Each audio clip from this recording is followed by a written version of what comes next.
So the Royal Rumble is almost here.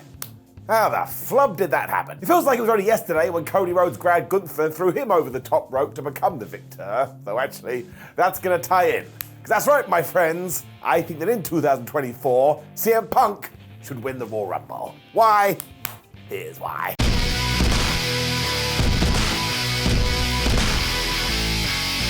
Now, if you were going to say there were two favourites at the moment for the Royal Rumble, it would indeed be CM Punk and Cody Rhodes. Like, you could throw someone like Gunther in there, but I don't think he needs it right now. And even if Seth Rollins were to lose his World Heavyweight Championship before that pay-per-view premium live event, I don't think he needs to win it either. It's the same with somebody like Drew McIntyre, because he's on fire right now. And given that he had one of the best character shifts in ages in 2023, is he really going to be affected because he's not the last man standing?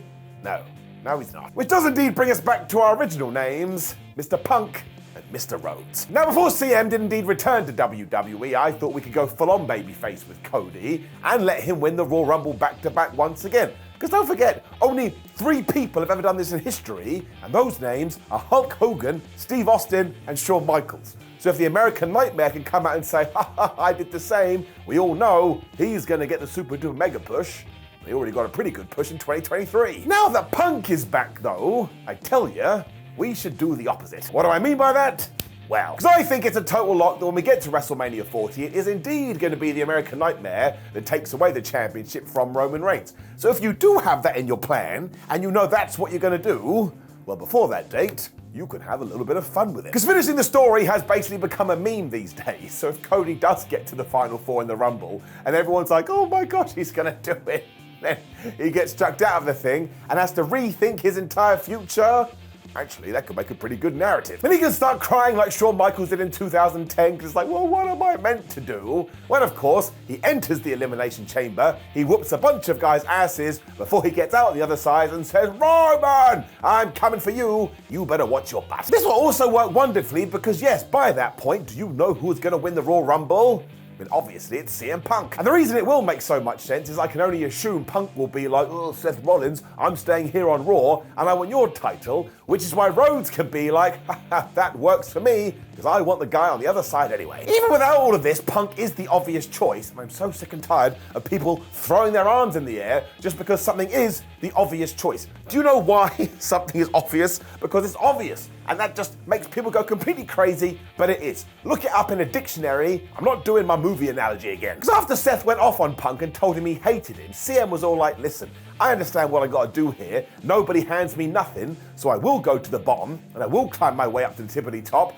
and the best way to do that is to win the Royal Rumble, because if you don't know, that gives you a guaranteed shot at a championship. It's also somewhat ironic, because in terms of the position he'll be in, he would have gone from undesirable to undeniable. You also allow Rollins and Punk just to get straight into it after this premium live event, and it gives them around 8 weeks to cook. And I totally believe this. If we do it right and we give them space, I think it could be one of the best feuds ever. You also do need to re-establish to the WWE universe that Punk is a serious contender, because while a larger percentage of people know this, just go listen to his most recent reactions, there will be some brand new viewers who have to be convinced. So to underline that he is one of our guys and he is going to be in the main event scene, yeah, have him win the Royal Rumble. Another huge upside is that the WrestleMania winner will finally main event a WrestleMania. There was that horrible period when we never did that. Though actually, that is one of the pros of having a 2-night Mania show. We can actually obey that stipulation. It also opens up another door, though, because in terms of CM Punk's story, he was always desperate to main event WrestleMania, and this could actually be the time he finally does it. I mean, this is one of the reasons he had to apologize to The Miz. That's why he didn't like him. He couldn't believe that Mike Mizanin had done this, and CM Punk hadn't. By proxy, it means Seth also gets his Mania main event, which he has wanted, and don't come into my house and tell me he doesn't deserve it, because flub me, he does. So really, when I sat down and thought about it, I don't really see what else we can do here, unless you want to pull a random name out of your butt. Now look, I'm always going to advocate for it, and I cannot believe in 2024 we still haven't pulled the trigger. Like, imagine Grayson Waller all of a sudden won the Royal Rumble. I mean, A, you'd cause a right fuss on the internet, or also B, all of a sudden, he would be an absolute superstar. It doesn't just happen. If nothing else, it just comes down to making some noise, and nobody is better than that than CM Punk. And I think WWE has been super smart here,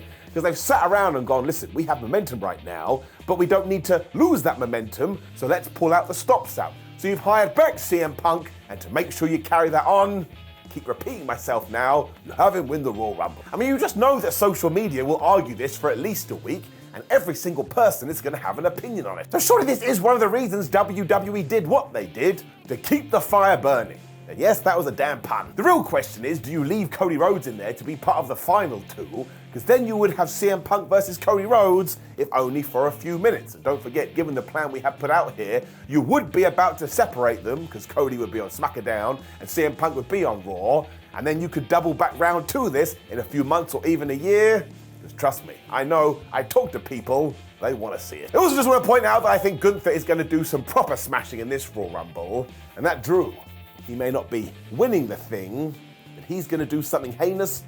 I can smell it. Just as a quick aside too, I really hope that Becky Lynch is victorious in the Women's Royal Rumble, because then we can get so damn excited, because it will be Becky versus Rhea Ripley at WrestleMania 40. Seriously, that card. I know we're fantasy booking here, but you could get that match for a championship, you could get CM Punk versus Seth Rollins for a championship, and you could get Roman Reigns versus Cody Rhodes Part 2 for a championship.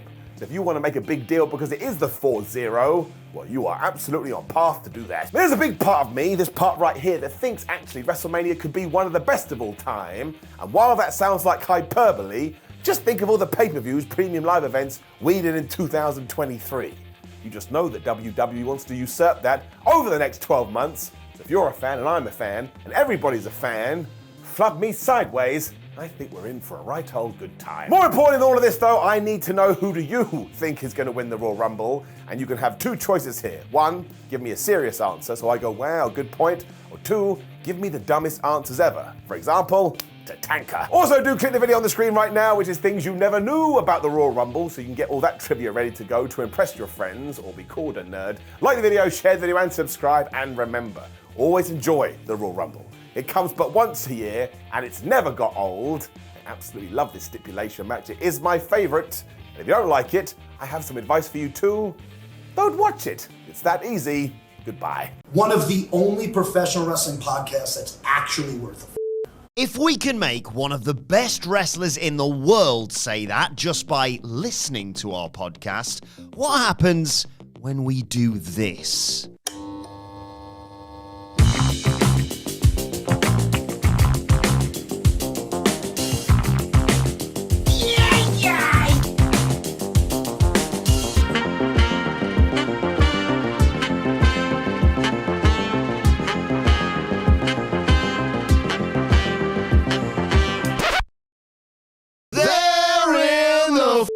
Judgment Day. Yeah. Yahoo! Mountain Dew! Why don't you get some sleep and wake up? Because he's a terrible person who resigned in disgrace. Is it door?